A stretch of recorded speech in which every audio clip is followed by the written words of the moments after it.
King, deputy king बनना है या किंग मेकर बनना है? जल्दी से ये रिपोर्ट पर चर्चा की शुरुआत।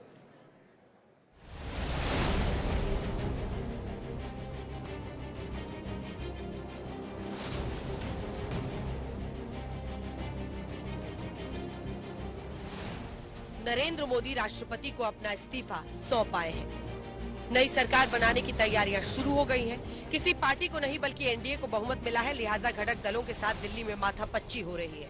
तेलुगु देशम पार्टी के चंद्रबाबू नायडू, जेडीयू के नीतीश कुमार, जीतन राम मांझी से लेकर एलजेपी रामविलास के चिराग पासवान और शिवसेना के एकनाथ शिंदे तक। लेकिन तमाम सियासी हलचलों के बीच नजरें दो एन पर टिकी है, नीतीश बाबू और नायडू यानी चंद्रबाबू नायडू। दरअसल संकेत मिल रहे हैं कि इंडिया गठबंधन भी सरकार बनाने की कोशिश कर सकता है। देश के लोगों का जो मिजाज है वो नफरत की राजनीति पसंद नहीं करता। वो बेकार की बातें सुनना नहीं चाहता है, काम की मुद्दे की बात सुनना चाहता है। 10 साल में मोदी जी ने कोई हिसाब नहीं दिया, तो जनता ने उनको सबक सिखाया है। तो हम लोग सब लोग आज बैठक में यहाँ आए हैं। 6 बजे हम लोगों की बैठक है और देखते हैं बैठक में क्या सभी लोगों का राय होता है। जनता ने तो बीजेपी का बहुमत खींच लिया है, 232 तक लाकर खड़ा किया है। तो अब जोड़ तोड़ वाली सरकार बनाने की कोशिश हो रही है, तो करने दो, डेमोक्रेसी है। अगर इंडिया गठबंधन की ओर से कोशिश होगी तो टारगेट एन फैक्टर ही होगा। अगर इन दोनों ने छोड़ा तो बहुमत नहीं रहेगा, और अगर ये दोनों इंडिया में आते हैं तो गठबंधन बहुमत के करीब पहुंच जाएगा। यही वजह है कि इंडिया गठबंधन की ओर से डोरे डालने की कोशिशें शुरू हो चुकी हैं। नीतीश बाबू और तेजस्वी एक ही फ्लाइट से पटना से दिल्ली आ रहे थे। पहले दोनों आगे पीछे की सीटों पर थे, बाद में अगल बगल आकर बैठ गए। कोशिश करेंगे आप लोग, क्योंकि क्लियर मेजोरिटी। कोई बात बोलिए आप। अभी हमको लगता है थोड़ा धैर्य रखिए, अभी देखते जाइए क्या क्या होता है। सीएम के साथ आए, कोई बातचीत हुई या कुछ बात हुई? बात भी सब बात लोगों की नमस्कार प्रणाम दुआ हुई और क्या, लेकिन बाकी क्या होता आगे आगे देखते रहिए। चंद्रबाबू नायडू और नीतीश कुमार को लिभाने के लिए उन्हें पुराने दिनों की याद दिलाई जा रही है। इंतजार करिए, मैं और कुछ नहीं कहना चाहता। केसी त्यागी जी उस दल के हैं, लेकिन मैं नीतीश जी की राजनीति से वाकिफ हूँ, चंद्रबाबू जी की राजनीति से वाकिफ हूँ। वो व्यक्ति केंद्रित विमर्श, आत्ममुग्ध नेतृत्व को या तो दुरुस्त कर देंगे या उसके साथ सहज नहीं होंगे। चंद्रबाबू नायडू जी और नीतीश कुमार जी। चंद्रबाबू नायडू जी वो शख्स हैं जिन्होंने संघीय ढांचे की मजबूती के लिए यहीं दिल्ली में धरना दिया था, आंदोलन किया था इस सरकार के खिलाफ, मोदी जी के खिलाफ। राज्यों के हक कैसे मारे जाते हैं उसको लेकर उन्होंने विरोध दर्ज कराया था। दूसरा, उन्होंने 19 के चुनाव के पहले सबको लामबंद करने की कोशिश की थी। दूसरे नेता है नीतीश कुमार जी। इंडिया गठबंधन के लोगों को लामबंद करने की उन्होंने चुनाव के पहले कोशिश की थी। इस बीच चंद्रबाबू नायडू ने साफ कर दिया है कि वो एनडीए के साथ हैं, लेकिन नीतीश बाबू ने अभी तक चुप्पी साध रखी है।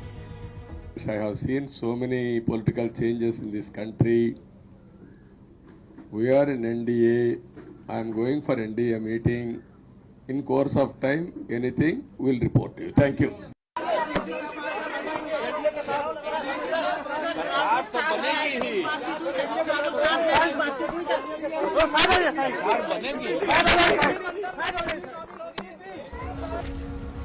दूसरी ओर एनडीए की दूसरी सहयोगी पार्टियां भरोसा जता रही हैं कि नीतीश बाबू ऐसा कोई फैसला नहीं लेंगे जिससे गठबंधन को नुकसान हो।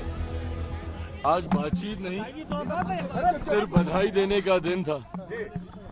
मुख्यमंत्री जी को जिस तरीके से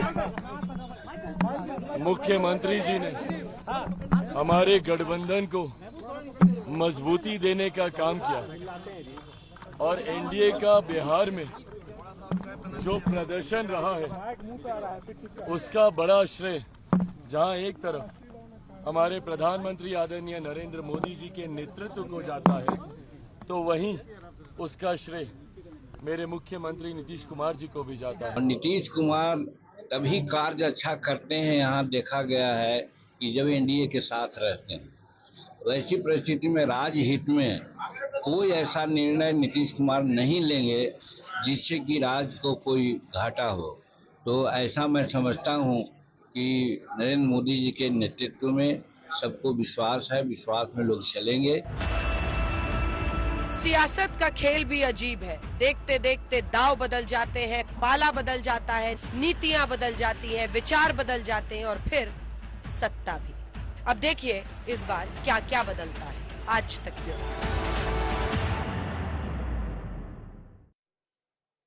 शहजाद पूनावाला जी हमारे साथ भारतीय जनता पार्टी का पक्ष रखने के लिए जुड़े हुए। शहजाद जी, सबसे पहले आपके पास आते हुए, बीजेपी को तो बहुमत नहीं मिली है, लेकिन इसी के साथ ये तस्वीर साफ है, एनडीए के साथ आपकी सरकार बन रही है और अब तो खबर आ ही गई है, चाहे नीतीश कुमार हो, चंद्रबाबू नायडू हो, सबने समर्थन की चिट्ठी सौंप दी है। लेकिन बार बार यही प्रश्न विपक्ष की तरफ से पूछा जा रहा है कि ये कितने रिलायबल है। आप लोगों के भी मन में कोई डर, कोई शंका?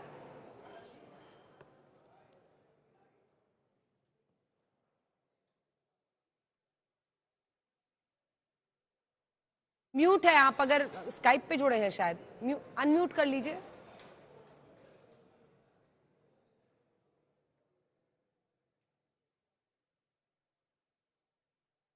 ऑडियो नहीं आ रहा है उनका।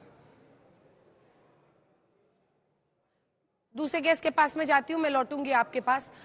मुझे लगता है कि सुरेंद्र राजपूत जी, आप लोग नर्वस 90s के शिकार हो गए और ऐसा ही लगता है कि सरकार बनाने की अगर कोशिश भी कर रहे थे तो उससे चूकते हुए ही दिखाई दे रहे हैं। अंजना जी, इतनी जल्दी कोई भी फैसला मत लीजिए। कहते हैं ना कि समंदर ये तेरी खामोशी कुछ और कहती है, मगर साहिल पे टूटी कश्तियां कुछ और कहती हैं। और मेरी आंखों ने देखे इस शहर के कई मंजर, मगर अखबार की सुर्खियां कुछ और कहती हैं। आप अपनी सुर्खियों की बात कीजिए, कोई दिक्कत वाली बात नहीं है। हमारी बैठक हो रही है अभी 6 बजे, उसके बाद हमारा निर्णय क्या होगा निश्चित तौर पर आपके सामने रखेंगे। लेकिन एक बात तो तय है अंजना जी, आपके सामने है कि एनडीए की बैठक हुई और एनडीए की बैठक में उत्तर प्रदेश को बेइज्जत किया गया दोबारा से। आपके सामने है, एनडीए की बैठक में ना ओम प्रकाश राजभर को बुलाया गया और ना संजय निषाद जी को बुलाया गया। तो ये कौन सी एनडीए की बैठक है जहां पर उसके घटक दलों को ही नहीं बुलाया जाता है? तो अब ये भारतीय जनता पार्टी को तय करना होगा कि आपस की सिर फुटअव्वल का क्या करेंगे। आप बाबू को या नीतीश जी को तो बात कर ले रहे हैं, लेकिन देवेंद्र फडणवीस कहां जाएंगे? उन्होंने इस्तीफे की पेशकश कर दी है। एक अंदर भारतीय जनता पार्टी के अंदर एक नई कहानी चल रही है।